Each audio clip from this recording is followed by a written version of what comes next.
Un nouvel épisode dans la cérémonie d'ouverture des Jeux Olympiques de Paris 2024. Là, ça y est, c'est le président de la République Emmanuel Macron qui l'a annoncé. En cas de menace terroriste, il y aura bien un plan B et un plan C. Alors le plan B, ce sera de réduire à l'espace du Trocadéro cette cérémonie d'ouverture. Et le plan C, ce sera de téléporter tout le monde au Stade de France.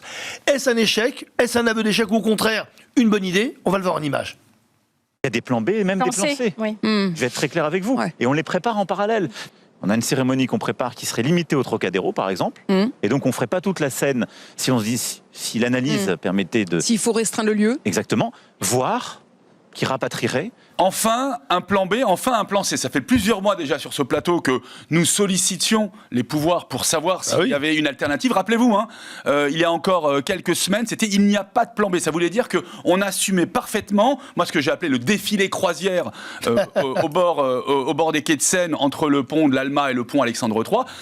Sincèrement, en valeur absolue déjà, l'opération est infaisable. On l'a vu, la jauge est passée de 600 000 à 300 000 autour des quais. Et il y a tellement de dangers, tellement de difficultés dans la sécurité et dans l'organisation que pour moi, ça me paraît intenable. Alors, merci, Monsieur le Président, on a enfin un plan B, un plan C. Maintenant, la question qui se pose, c'est que, et commençons par le plan C, a priori, il est infaisable. Le Stade de France, il y a des compétitions avant et il y a des compétitions après. Donc, a priori, impossible. Maintenant, quant au plan B, autour du Trocadéro, effectivement, ce serait peut-être une voie sécuritaire qui serait rassurante, mais j'ai quand même le sentiment d'un aveu d'échec, en tout cas un aveu d'impuissance vis-à-vis du risque terroriste, parce que cette information-là arrive notamment après un week-end très chargé. En faisant un joli jeu de mots, il y a un problème de mise en scène, S-E-I-N-E, avec ces Jeux Olympiques. Non seulement pour la cérémonie d'ouverture, puisque on nous dit depuis le démarrage qu'il n'y aura aucun problème. Alors bien entendu, on voit que s'il y a une menace terroriste, il va falloir passer à un plan B ou d'autres,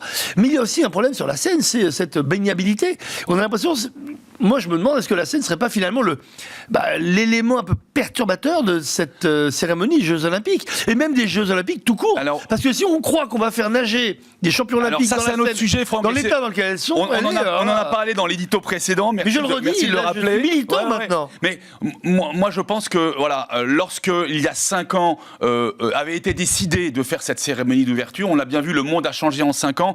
Et ce qui pose problème, et encore une fois, je ne critique pas le bien fondé ni l'investissement du comité d'organisation des Jeux Olympiques à mettre en place cette chose. Ce qui me fait un peu peur, et je l'ai vu d'ailleurs dans le titre du Parisien de lundi matin, c'est qu'il avait été annoncé qu'il y avait une volonté de faire compliqué ou de faire difficile pour que ça puisse marquer l'histoire. Mais il ne faudrait pas marquer l'histoire avec un attentat majeur ou avec un risque terroriste ou un risque de sécurité. Et surtout pas de déni de réalité. Surtout pour une grande compétition comme les Jeux Olympiques.